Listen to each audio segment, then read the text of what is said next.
E aí, juventude feliz e sadia, como vão vocês? Hoje eu finalmente vou começar a contar sobre a minha viagem que eu fiz para Caxias do Sul.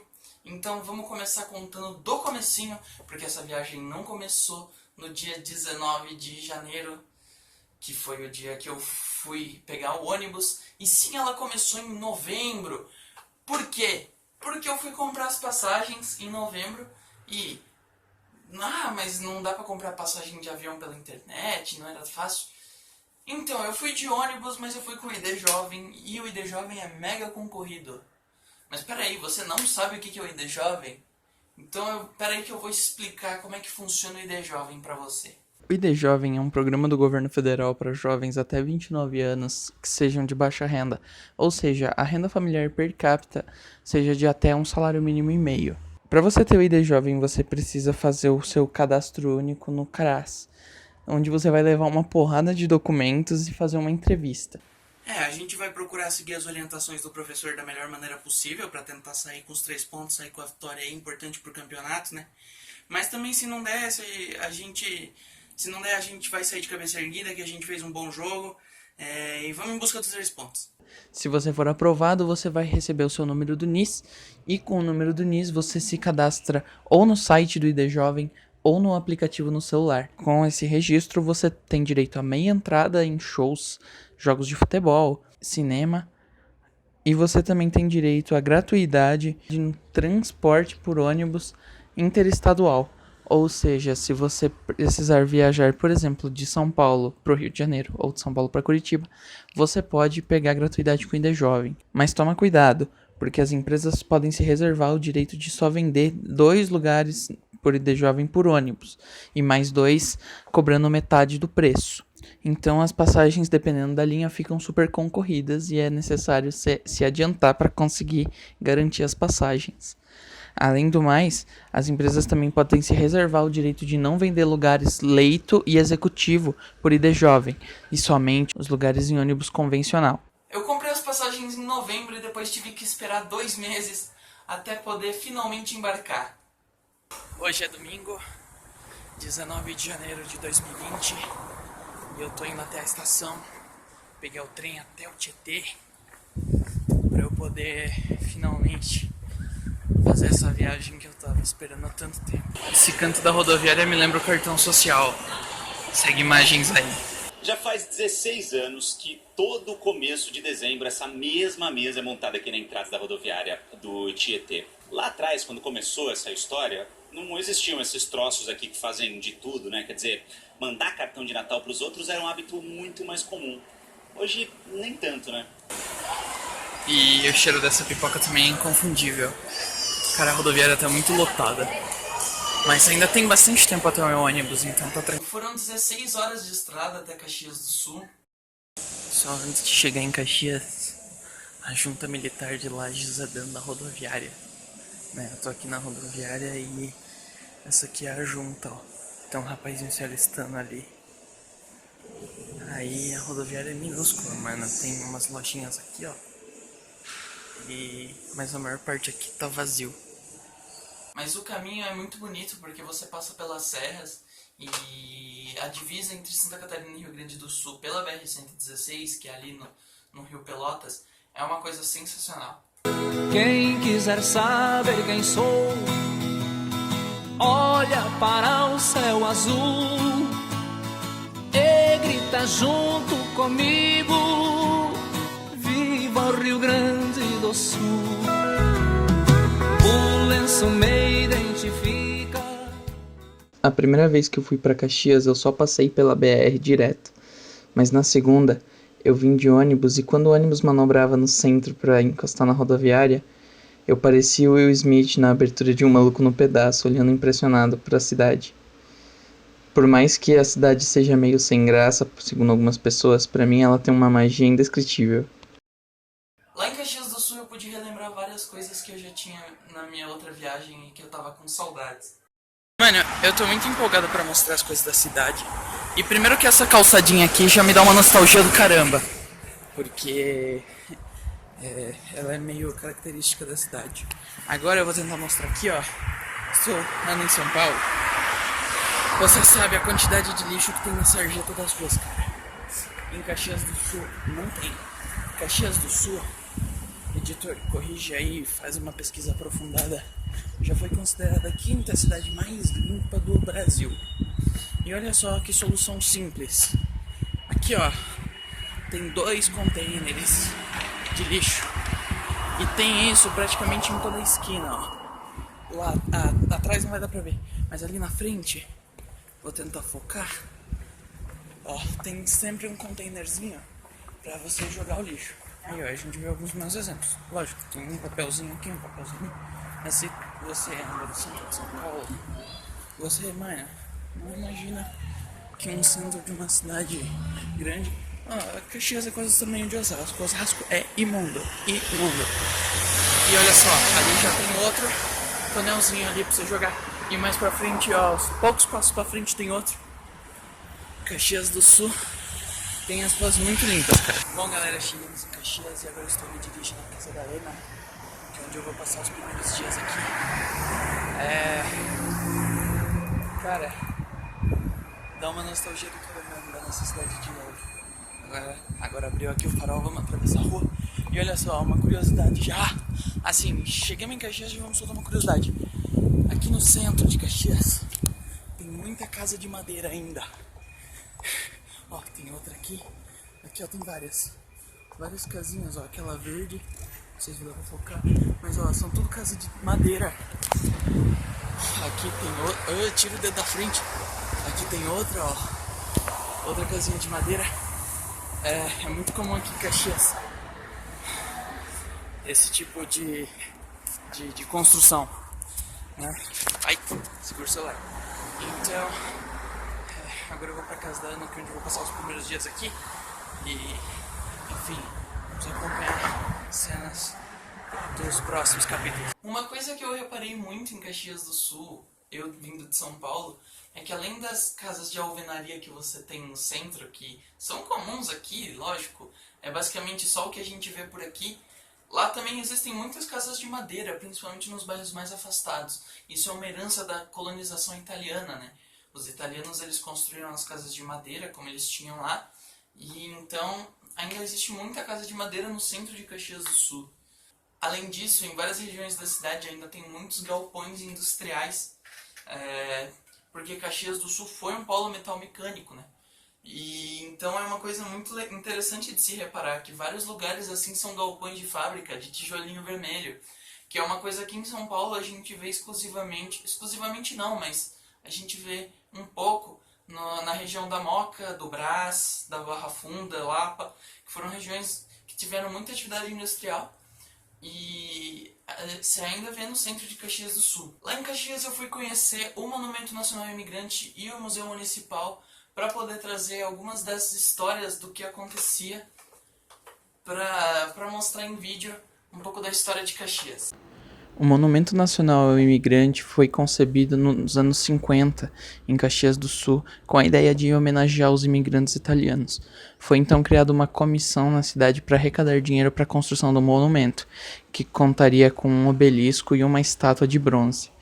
Porém, o dinheiro das doações não foi suficiente, e então a população e a prefeitura de Caxias apelaram para o presidente Getúlio Vargas. O presidente então aceitou fazer uma doação do governo federal para a construção da estátua, desde que ela não homenageasse só os imigrantes italianos e sim todos os imigrantes. O monumento foi inaugurado em 1954 em um dos últimos compromissos oficiais de Getúlio Vargas, que ficou marcado também pelo seu discurso em um tom melancólico, meio que como um pedido de desculpas aos imigrantes pelo modo como eles foram tratados durante a Segunda Guerra Mundial. O monumento se localiza na BR-116 e a estátua de bronze representa 2 imigrantes olhando para a Avenida Júlio de Castilhos, que foi a primeira avenida a ser aberta em Caxias do Sul. Dentro do obelisco existe um mini museu dedicado à história de Caxias do Sul e da imigração no Brasil. Nas festividades de inauguração do Monumento ao Imigrante, foi convidado para conhecer o monumento o casal de imigrantes italianos mais antigo ainda vivo em Caxias do Sul. O casal contou que quando chegaram em Caxias, eles foram simplesmente largados no lote que lhes foi designado e tiveram que dormir um bom tempo dentro de um tronco de uma árvore, pois não tinham nenhuma casa nem um teto para dormir. A imigração no Rio Grande do Sul foi realmente muito complicada, porque era uma imigração para povoamento e não para trabalho, como era em São Paulo. Então, os imigrantes eles eram simplesmente largados nos lotes que lhes eram designados e tinham que se virar como podiam. O Museu Municipal de Caxias do Sul conta a história da cidade desde as ocupações indígenas anteriores aos imigrantes italianos até o início da imigração europeia, mostrando objetos de viagem, as profissões da época, as casas, a cultura, tudo que os imigrantes traziam, como sua fé religiosa, o seu modo de vestir, o seu modo de viver. O museu também fala muito sobre Abramo Eberle, que foi um metalúrgico que fundou a metalúrgica Abramo Eberle. A Eberle foi a empresa mais importante de Caxias do Sul na primeira metade do século XX. Fabricava uma variedade gigantesca de itens, até a sua aquisição por um grupo maior nos anos 80. E hoje em dia a Eberle é parte da Mundial S.A. e a linha de aviamentos de costura ainda mantém o nome Eberle. As operações da Mundial ainda são realizadas em Caxias do Sul, mas não mais no prédio onde a Eberle funcionou.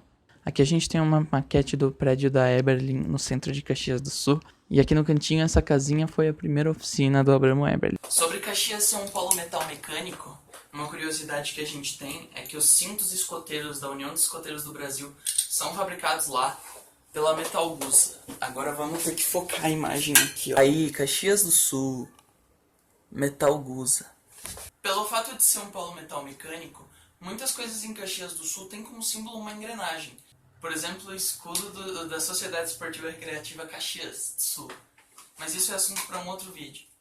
E o principal símbolo de Caxias do Sul é a uva, por causa da produção de uva e vinho, que na verdade é maior em Bento Gonçalves, mas Caxias acaba levando a fama.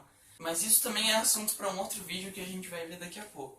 Uma parte importante da história de Caxias do Sul passa por essa mulher aqui, Ana Heck. Hoje em dia existe um bairro muito grande e importante que leva o seu nome. Bom, para resumir a história da Ana Heck, ela era uma italiana que morava em Padavena e teve muitos filhos, mas com 35 anos ela ficou viúva e decidiu emigrar para o Brasil. Aí ela foi para Caxias do Sul e tomou posse de um pedaço de terra onde seria o bairro Ana Heck. E aí, vendo que era uma região onde passavam muitos tropeiros, Ana Heck então fundou uma hospedaria com um pequeno comércio. E aí ela ficou conhecida pela prontidão em ajudar as pessoas, doou terrenos para a construção da igreja e do cemitério, ajudava sempre os necessitados. Então ela acabou virando um ponto de referência na cidade. O bairro então se desenvolveu em volta dessa hospedaria dela. No bairro da Ana Heck existem muitas indústrias importantes para Caxias do Sul. Lá está localizada a maior fábrica da Marco Polo, que é essa aqui que fabrica ônibus. E eu fui lá no centro de memória deles para conhecer um pouco mais sobre a história da empresa. A Marco Polo foi fundada em Caxias do Sul em 1949 pelos irmãos Nicola para fabricar carrocerias de madeira para ônibus.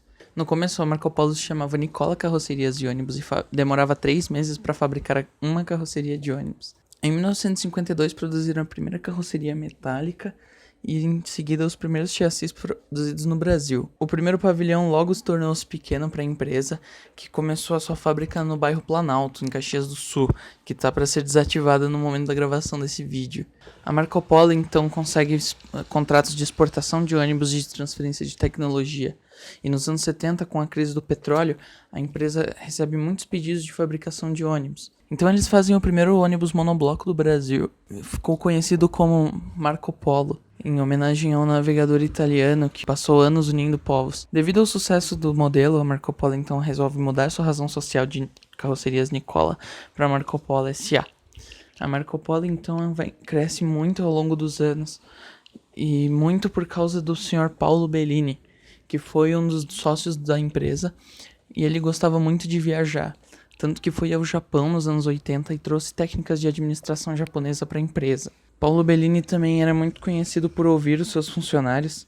Tinha uma mentalidade de sempre dar um brinde a quem visitasse a fábrica. Todo ano ele passava na fábrica distribuindo brindes a todos os colaboradores pessoalmente. Por causa disso, muitos colaboradores começaram a fazer presentes para dar de volta para ele, que são alguns desses que a gente está vendo aí. A Marco Polo então cresceu muito nos últimos anos.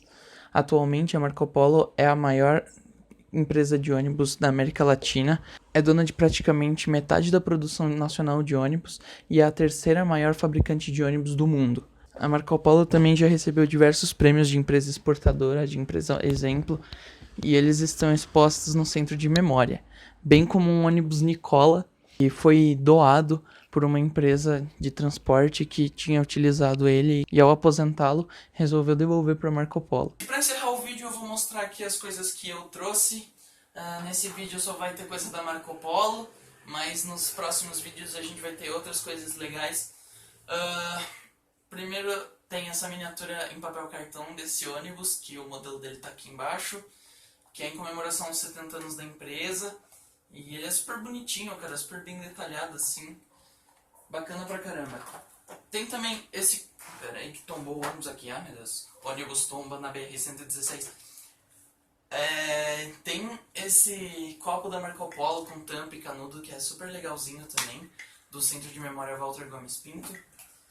E em alusão às viagens da empresa, a gente tem esse passaporte do Centro de Memória, que ele é um livrinho que vai contando a história da empresa. Então ele tem a história aqui bem legal. Ele é meio que um resumo do Centro de Memória, né? E o passaporte também é alusão ao Paulo Bellini, que foi um dos dirigentes da empresa, né? E ele gostava muito de viajar, tanto que ele viajou para o Japão e trouxe técnicas de administração japonesas para a empresa e tudo mais. Para agradecer as pessoas que possibilitaram essa parte da viagem. Bom, primeiro eu queria agradecer a Ana Vitória, que gentilmente me hospedou na casa dela.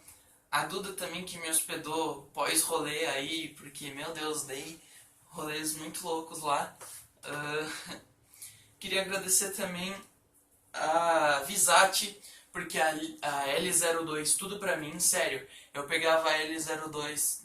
Pegava não, eu peguei algumas vezes, porque era sempre a linha que eu precisava. Inclusive, ela passa na frente da Marco Polo e ela sai lá do centro. Então, muito obrigado, Visati. A L02 salvou a minha vida. Queria agradecer também a moça que trabalha no Centro de Memória da Marco Polo. Moça, eu não lembro o seu nome, me desculpa, mas ela foi super incrível comigo. Eu tentei ligar lá na Marco Polo, mas eu não consegui. Então, desculpa ter esquecido o seu nome, mas a moça que trabalha de guia no Centro de Memória da Marco Polo, você é incrível, de verdade. Mas é isso, galera. O vídeo vai ficando por aqui. Aguardem os próximos vídeos da viagem para Caxias do Sul, que vão ser incríveis.